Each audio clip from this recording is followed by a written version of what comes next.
쿠팡이 세계 최대 명품 의류 물레폼인 이 파페치를 최근에 품에 안았습니다. 약 6,500억 원의 파페치를 인수를 한 건데요. 이 파페치 시가총액이 원화 기준으로 2천억 원에서 3천억 원을 왔다 갔다 하는데 쿠팡이 인수한 금액은 6,500억 원입니다. 그래서 이걸 두고 뭐 비싸다, 쿠팡이 명품 시장까지 이제 좀 진출하는 건 무리가 아니냐 이런 이야기도 돌고 있고, 또 파페치의 글로벌 유통망 이걸 좀 감안하면 오히려 헐값이다 라는 말도 나오고 있습니다. 그래서 오늘은 이 쿠팡이 파페치를 인수한 이유, 그리고 향후 이제 좀 경영 전략이라든지 이런 것들을 좀 알아보려고 합니다. 망하는 회사를 쿠팡이 왜 사냐? 이 쿠팡이 파페치를 인수하면서 1년째 20달러, 20불을 넘지 못하고 있는 이 쿠팡 주가도 좀 오를 수 있는 것 아니냐, 이런 기대 섞인 전망들도 좀 나오고 있는데요. 다들 알다시피 국내 유통업계만 이제 놓고 보면 이 쿠팡의 약진이 올해 상당히 두드러졌습니다. 지난 3분기 매출이 8조 원을 넘기면서 이 사상 최대 분기 매출을 기록하기도 했고요. 이 유통업계 공룡으로 이제 성장하고 있는 이 쿠팡이 인지도는 사실 뭐 워낙 이제 많이 기반이 쌓였는데, 그동안 약점으로 꼽히던 이 패션 그리고 명품 카테고리 경쟁력을 강화하겠다, 이런 취지로 보입니다. 쿠팡이 글로벌 기업을 인수한 게 사실 첫 번째가 아니라 과거 2020년 싱가포르 온라인 동영상 서비스 이 OTT 플랫폼인 이 업체 훅을 인수한 데 이어 이번에는 두 번째입니다. 파페치는 포르투갈 사업가인 이 주제 베네스가 2007년에 창업하고 현재 190개 나라의 온라인 전자상거래로 패션 의류를 판매하는 앱입니다. 그런 플랫폼이고요. 대부분이 이제 명품 의류로 한국 이제 소비자들 사이에서도 좀 대중적으로 많이 알려진 플랫폼이기도 합니다. 파페치는 사실 뉴욕 거래소에서 시총이 3천억 원도 안 되는 그런 상태입니다. 반면에 쿠팡의 시총은 37조 원인데요. 엄청나게 차이가 많이 납니다. 1에서 2조 원대의 국내 주요 유통사와 비교하면 역시 미국 시장, 미국의 상장 혜택이 상당하다라는 걸 볼 수 있습니다. 파페치는 명품 업체와 소비자를 이제 중간에서 연결해주는 그런 플랫폼입니다. 2018년에 뉴욕 증시에 상장이 됐습니다. 이 증시에 상장된 뒤에는 이 6억 7천만 달러, 약 하나로 8,800억 원을 들여서 이탈리아의 한 패션 업체를 인수했고요. 그 다음에 이제 또 미국 백화점 니만 마르커스의 지분 매입에 한 2억 달러, 우리 돈으로 약 2,600억 원을 투입하게 됐습니다.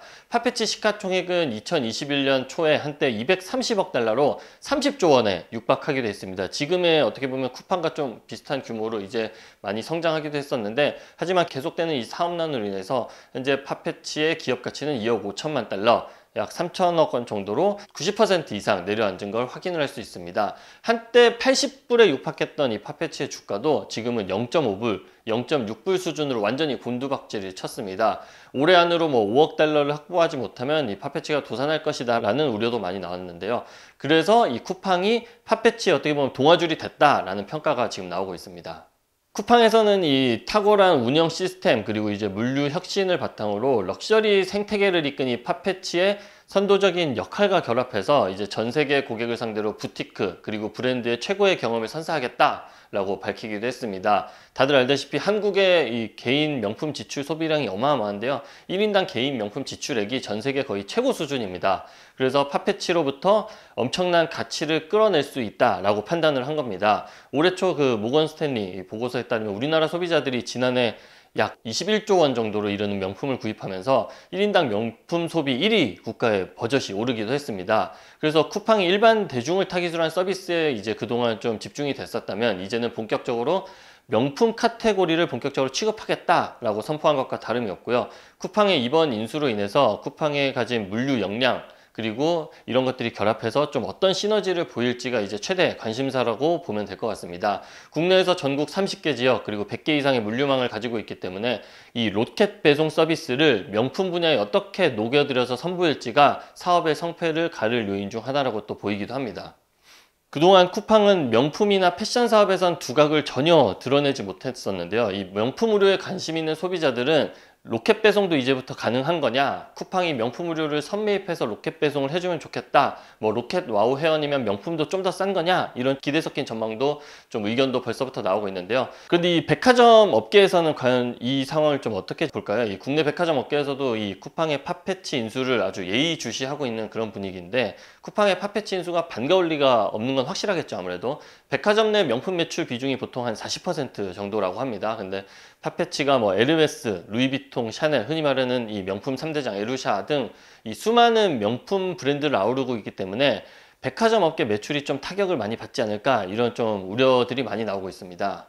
그래서 한국투자증권에서도 최근에 이 쿠팡의 온라인 명품 시장 진출이 국내 백화점의 명품 매출에 부정적일 거다 이런 전망을 내놨는데요. 단기적으로는 뭐 백화점 산업과 주가에 미치는 영향이 좀 초반에는 제한적일 수 있으나 장기적으로는 이게 사업이 좀 더 확대되고 잘 된다면은 백화점 명품 매출에 확실히 부정적 영향을 미칠 수 있다라는 관측이 나오고 있습니다. 그래서 이번 인수가 단기적으로는 이제 비용을 들였기 때문에 어떻게 보면 쿠팡이 좀 부정적일 수도 있으나 뭐 향후 쿠팡이 뭐 국내 온라인 명품 시장에서 상위 사업자가 만약에 된다 그러면은 이 파페치 인수가 쿠팡의 기업 가치 상승에 좀 긍정적으로 작용할 것이다 라는 이제 전망도 있습니다. 쿠팡은 사실 현금만 놓고 보면 한 6조 3천억 원, 6조 원을 넘는 현금을 보유하고 있기 때문에 인수 비용은 사실 크게 부담은 없는 걸로 알려져 있습니다.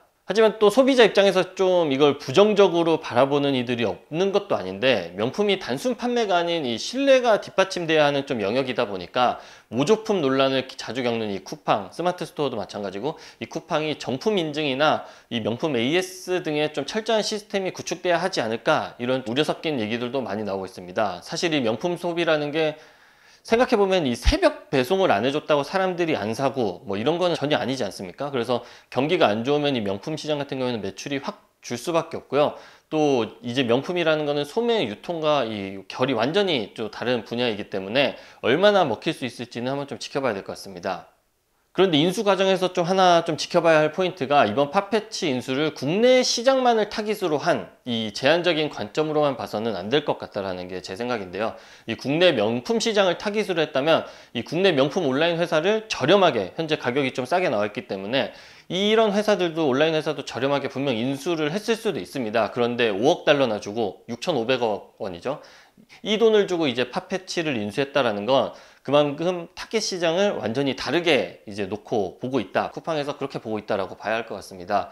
쿠팡은 미국 증시에 현재 상장이 돼 있지만 대부분 매출은 한국에서 나옵니다. 그래서 일본 시장에서는 다들 알다시피 뭐 철수를 하고 있고, 현재 대만 시장에 좀 집중을 하고 있는 전략입니다. 그래서 파페치 인수를 통해서 좀 커지고 있는 이 글로벌 의류 명품 시장, 온라인 명품 시장, 해외 시장을 적극적으로 공략하겠다라는 겁니다. 이 쿠팡은 올해 첫 연간 흑자를 앞두고 있는 그런 상황인데요. 그럼에도 주가는 여전히 2021년 3월 상장했던 이후 3분의 1 수준에 불과합니다. 아까 말씀드렸던 마의 20달러 벽을 1년째 넘지 못하고 있는데, 이 주가라든지 실적 부분에서 이번 파페치 명품 플랫폼 인수로 좀 반등할 수 있을지를 한번 지켜봐야 될 것 같습니다. 오늘 영상도 도움이 되셨다면 좋아요와 구독 꼭 부탁드리겠습니다. 감사합니다.